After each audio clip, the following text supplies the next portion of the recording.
So I kind of test it on myself, and then if it works, I do it for my clients. The fact that you also apply in your business what you sell to others, I feel like this is key. And also one other thing is that sort of stick with me. So in my first business, I achieved probably a 10x return on ad spend. Yep. My second business, I achieved a 37x return on ad spend. Yep. But when I heard your numbers, I was blown away. So can you share us a bit of the numbers behind your funnel, like how much you spend each week and what's your bottom line fundamentally at the end of the week, and how many leads? Yeah. I get lots of different clients. It depends on the industry you work in. Depends on the return on investment that you get. But for example, with my business, I'll run Facebook ads and I will get maybe 178 leads for the week. And in that week, I'll get people book appointments into my calendar. And then within a 2-week cycle, I'll close 2 of those leads into clients. And so one of those, this is selling like a website, and one of those websites will cost $10,000, so $20,000, and I might spend $200 or $250 on Facebook ads. And so a $250 investment gets a $20,000 return just for that part of my business. And that will vary depending on industry. Some industries we get a lot more because there's more leverage. For example, in my coaching business, there's less work that I have to actually physically do. And so the return on, the investment that I make, because there's not a lot of expenses, is, absolutely huge. But then I get other clients where it's tough.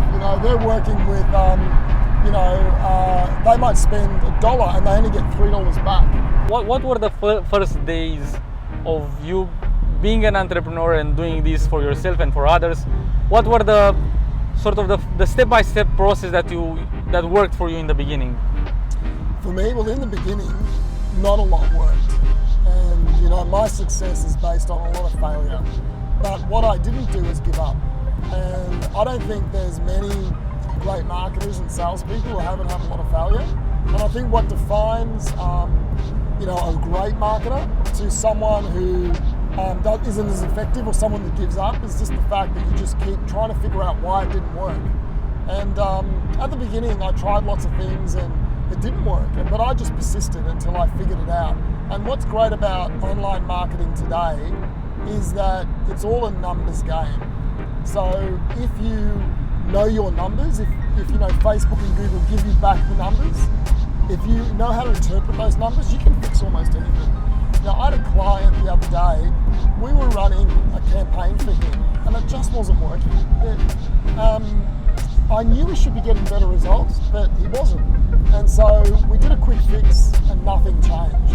And then basically we took it offline and we looked at the numbers, we said this is where the problem is, we fixed that part of the puzzle and we relaunched it. And you wouldn't believe, the leads just floated.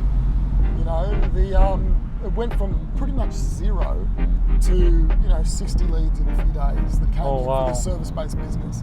And when that happened to me, so that was in a group coaching program I was in, and everyone's watching me look at this campaign and it's not working. And I'm trying to figure it out. But do you know, not once did I ever get, frustrated or even think, everyone's watching, this is an absolute failure. Because I'm a marketer and I'm well seasoned, I knew we could fix it. I just had to figure out how to fix it. And when most people would have looked at that situation and said, all right, this doesn't work, let's run for the hills, I just went, well, how do we fix it? And we took 2 goes and it just started flowing. And that comes from experience. That is years and years of looking at problems in marketing and saying we can fix it if we just get the right numbers and we know what to adjust.